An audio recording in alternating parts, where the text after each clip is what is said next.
heard HIV, and they were seeing their friends dying of AIDS. And a whole number of people, seems to me, including some of my patients and some of my friends, I think just threw up their hands and said, I'm going to die, and just sort of accepted that death was in their immediate future.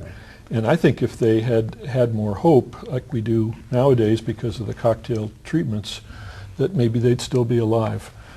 So I think, not being accepting of situations and being optimistic and being hopeful and rallying the people that you care about around you, your family, mothers and fathers and so on, is not helpful in general. So there are a bunch of different things that as a gay man we have to come out about.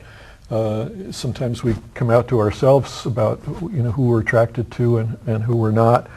And then the next thing is we have to say, well, am I really gay? Or what is this? Am I going through some sort of a phase? People used to say that this was a phase people would go through. And then ultimately maybe you come out to your best friends, but maybe with a little more courage, or if you've got a very accepting mother or father, you come out to them, but then you still maybe not come out at work. And so, and then even though you come out about being homosexual, you may not come out about having HIV, because people are going to be afraid, if you're a food handler, that you're going to contaminate the food, or if you're a doctor, a pediatrician, you're going to give it to one of the kids that you're taking care of. So there are all these steps that people have to come out about, and I agree with Dennis that that's all stressful, and the more you can get over that and get through that, the better off you are. Well, speaking of stressful environments and things, I know that Dungy House. See, I said it right. I know that some of the facilitated groups and things that are offered there can be very heated for some that are newly infected or newly diagnosed. But in short, how can this be made better, I guess, for some of these people, so they don't feel like, well, I'm going to die now, I'm just going to throw in the towel and give it up, or put a bullet in my head, and you know what I mean?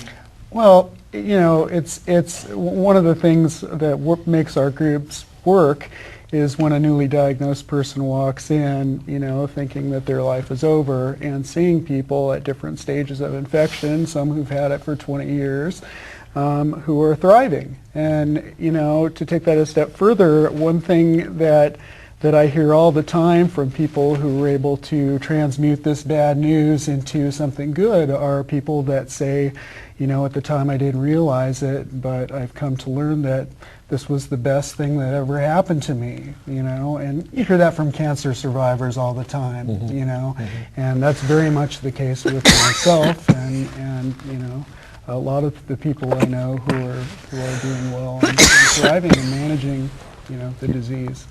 A good example of that is a fellow I saw a couple weeks ago who had been addicted to methamphetamine, who's been addicted to methamphetamine, and he got HIV infected, and he said, that's a wake-up call to me to get off this drug and to get my act together and to take care of myself. Now, it's only been a couple weeks, so I'm keeping my fingers crossed that he's following the right path here, but I think for a lot of people it becomes a wake-up call that they need to change the number of partners they're having and the kinds of drugs they're using and their attitudes about life. Well, doctor, if I may, you might tell your friend or patient that we do offer meth recovery groups for HIV positive gay and bi men at Dungy House. Yeah, thanks. I've put them onto Dungy House. There are also a couple of other programs out there that exist, but we need more programs because meth is a big problem in the gay community. Absolutely, and time runs out so quickly.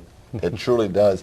But on the department's website, how would people be able to find that? Well, the health department has a website, www.worldwideweb.metrokc, Metropolitan King County, metrokc.gov/health/APU for AIDS Prevention Unit. And we have a website that has all sorts of resources gives you the latest statistics for King County, provides brochures for how to be safer and where to get resources, and refers you to very user-friendly website. And it's one of the best websites, I think, of any health department in the country. So people are welcome to go there. We also have a hotline, 206-205-7837. How do I remember that? 7837 stands for STDS, if you look on the phone. So 205 STDS will get you information, and will remind you where the website is if you can't find it. Very good. And for Dunshee House, how would folks be able to find it? www.dunshiehouse.org. That's D-U-N-S-H-E-E, which means fairy in Gaelic, so you could say we're the House of Fairies also. And our number is 206-322-AIDS. Very simple to remember. But it was named for Susan Dunshee, who was one of the... That's correct. Susan Dunshie is our patron saint and former longtime executive director. I don't think she was a Gaelic fairy. But I'm going to definitely be sprouting my wings after this show. And of course, everybody knows Dennis.